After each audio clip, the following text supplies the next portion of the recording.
안녕하세요. 빵부자 부동산입니다. 여러분, 경매로 돈을 잃은 사람들의 특징이 무엇일까요? 한 90% 이상은 이 세 가지 서류를 대충 받기 때문에 이제 손실을 많이 맞이하게 되는데요. 수천만 원, 수억 원이 걸린 투자인데 대충 봐서는 절대 안 됩니다. 이 세 가지 서류는 바로 매각 물건 명세서, 현황 조사서, 그리고 감정평가서입니다. 오늘은 이 서류들을 투자자 입장에서 어떻게 활용하고 숨겨진 위험을 어떻게 차단했는지 완벽하게 알려드리도록 하겠습니다. 첫 번째는 매각 물건 명세서입니다. 이 서류는 법원에서 작성하는 가장 공신력 있고 필수인 자료입니다. 등기부 등본상 권리관계를 최종 정리하고 매각으로 인해 소멸되는 권리와 낙찰자가 인수해야 되는 권리를 명확하게 요약해줍니다. 중요 항목은 소멸되지 않는 권리를 찾아보는 건데요. 매각으로 인해 그 효력이 소멸되지 아니하는 항목인데요. 유치권, 법정지상권, 선순위 전세권 등이 예시입니다. 여러분은 이 권리를 고스란히 떠안아야 됩니다. 민사집행법상 법원이 중요하다고 판단되는 사항이고 여러분이 추가 지출 금액을 결정하는 핵심입니다. 이수해야 될 권리가 있다면 입찰가를 그만큼 낮춰야 됩니다.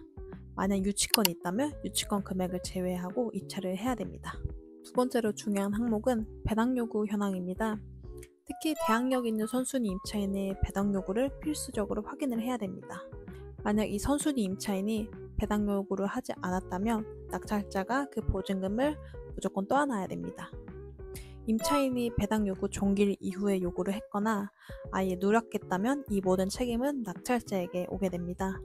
안전한 투자를 위해선 대항력 있는 임차인의 보증금을 전액을 배당받는지 반드시 따져봐야 됩니다. 만약 매각 물건 명세서에서 권리관계 복잡, 대항력 유무 불분명이라는 문구가 보이게 된다면 경매 초보자는 가감히 패스를 하는 것도 방법이고요. 불분명한 권리는 소송과 명도 분쟁으로 이어져서 시간과 비용을 낭비하게 만듭니다. 우리가 돈을 벌러 온 거지 분쟁을 하러 온 건 아니니까요. 두 번째는 현황 조사서인데요. 이 서류는 법원의 집행관이 현장에 직접 방문을 해서 작성한 보고서입니다. 물건의 실제 점유자가 누구인지 임차인이 신고한 내역, 그리고 물건의 실제 상태를 파악하는 1차 자료라고 봐주시면 됩니다. 여기서 점유관계를 꼭 확인해 주셔야 되는데요. 점유자와 점유 권한을 교차해서 확인을 해야 됩니다. 가장 위험한 경우는 현황 조사서상 실제 점유자가 신고된 임차인과 다를 때입니다. 임차인이 전대를 주었거나 가족이 아닌 제3자가 점유하고 있을 수 있습니다. 이 경우 명도를 진행했을 때 예상치 못한 저항이 있을 수도 있고 추가 소송이 발생될 수 있습니다. 현황 조사서랑 전입세대 열람 내역을 반드시 비교해서 같은 전입세대가 열람이 되어 있는지 확인해 보셔야 됩니다. 그리고 중요한 항목은 건물과 토지의 현황인데요. 건물 면적과 용도 등이 등기부 등본상 일치하는지를 꼭 확인해 주셔야 됩니다. 현장에 불법 중축된 건물이 있다면 현황 조사서에서 기재가 되어 있을 수 있습니다. 만약 불법 중축된 부분이 있다면 낙찰 후 이행 강제금이 있거나 심지어 철거 의무가 발생이 될 수 있습니다. 이 점은 그 물건 가치를 하락할 수 있는 요인이기 때문에 꼼꼼히 체크를 해보셔야 됩니다. 또한 현황 조사서에서 또 확인해야 될 사항은 폐문 부재이거나 관계인이 불명확하다는 내용인데요. 이 서류만 믿지 마시고 집행관이 현장을 제대로 확인하지 못했다는 뜻입니다. 이런 물건일수록 되도록이면 현장 답사를 꼭 가서 현재 상황을 한번 파악해 보는 것이 좋습니다. 반드시 매각 물건 명세서와 교차해서 검증을 해보셔야 됩니다. 세 번째로 필요한 서류는 감정평가서인데요. 이 서류는 물건의 적정 가치를 평가해서 경매 시작가를 결정하는 기준이 됩니다. 하지만 이 시작가가 곧 투자 가치는 아니라는 점을 명심을 해주셔야 됩니다. 이 감정한 시점이 언제인지를 무조건 확인을 해주셔야 돼요. 만약 이 시점이 2년 전이었고 그때가 하필 부동산 최고 호황기였다면 현재 시장 상황과 크게 괴리가 될 수 있습니다. 이제 시작가를 높게 측정이 되었을 확률이 높기 때문에 현재 시세와 무조건 비교를 해보셔야 되고요.